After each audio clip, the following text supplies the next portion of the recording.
Welcome! Halloween is almost here and I found the perfect way to celebrate it with my new favorite game, Hide and Shriek. It's a fast-paced, spooky 1v1 game with jump scares, magic spells that annoy your opponent or give you advantages, and cool ways to customize your character. This game feels really intense in the best way possible because there is no grinding or waiting for anything. You just play against someone and you try to be as fast and efficient as possible while also trying to anticipate what the other ghost is doing. Both players are invisible when there aren't any buffs or debuffs active, and if one of them figures out where the other one is, that's when the big plays start happening. To win, you either have to jump scare the other player 3 times in a row, which is called shrieking and ends the match instantly, or you have to get more points until the end of the timer. Every match passes by really quickly because the max time is 10 minutes, but the one more game mentality got me playing until 5 AM. There are so many things you can do, and anything can be a mistake or an advantage. You can try to go after the other player, set traps and see how they interact with the world to scare them. You can treat the game like a bank heist and pick up as much stuff as possible to cause chaos and get points, or you can try my very own strategy that usually goes like this. Fall into your own trap for 5 minutes because you forgot. Cry that you are going to lose. Threaten your friend. Then take a quick break to drink alcohol. Lock in and win through sheer luck at the end. Before you can choose your preferred playstyle and I can teach you the best way to go about it, I'd like to thank you for watching. I've been very anxious to post anything since I took a long break to focus on myself and to study, but I want to build this habit of posting again. If you like what I do and you want to see more, consider subscribing. I really appreciate that and it keeps me motivated. Thank you. Now let's get back to the action. The first way to play that I choose in most of my matches at the beginning is to go for a point advantage. This can be done by delivering an orb or two before shrieking becomes available. To scare the other player, you need to wait for a meter to fill up, like you can scare a teacher by filling up the test with their address and personal information. Usually, carrying an orb is risky because they are always visible, but if you know the enemy can't use a shriek, you should probably go for it, because putting an orb on your altar grants you 10,000 points, which is 5 times more than shrieking and 20 times more than using a normal rune. The other, much more aggressive way to win is by trying to get 3 consecutive shrieks.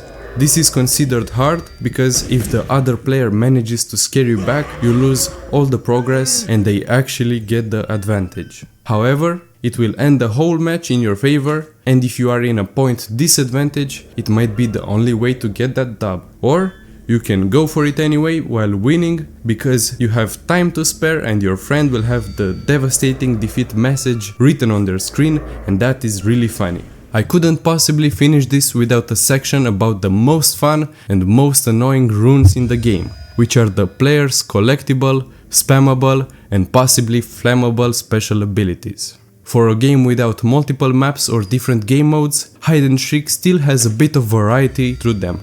There are so many fun and risky things to do with spells, it's hard to know what to expect. You can try to set traps for the opponent, but you can fall in them as well if you forget where they are. You can shoot fireballs randomly for a lucky snipe, but you reveal your location and I'm the only person on the planet that can hit those. Or you can give yourself more information, but that might leave you open to get attacked by someone who's more aggressive. Those were the nice spells. But if you want to be a real monster, something so foul you would deserve a Halloween movie made after yourself, or even a job in a school or police station, then the next section is for you.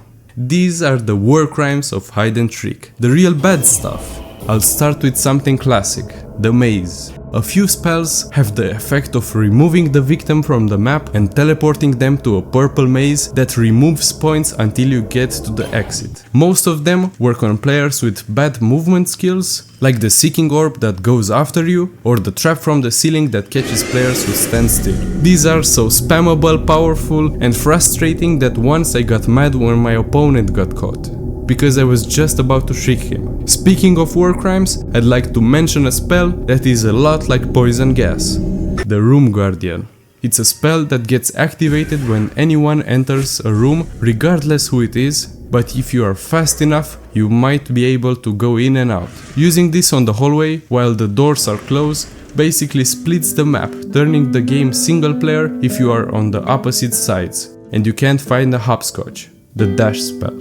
However, above all of these, there is a spell so broken, so overpowered and versatile that it's basically a win condition. The triangle with the plus and the almost X symbol. Their combo literally shapes the whole video game because you can see your orb and the other player. This is almost anything you need in this game. It allows you to straight up walk to the other player and scare them. Repeat this 3 times and you just win. The other player is also notified that they are visible, and that leads to 2 possible outcomes.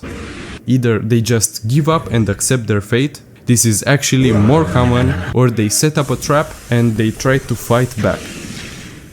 One time, we both got the spell active at the same time and the game turned into a jump scare fencing match that I lost because my reflexes identify as a cardboard box.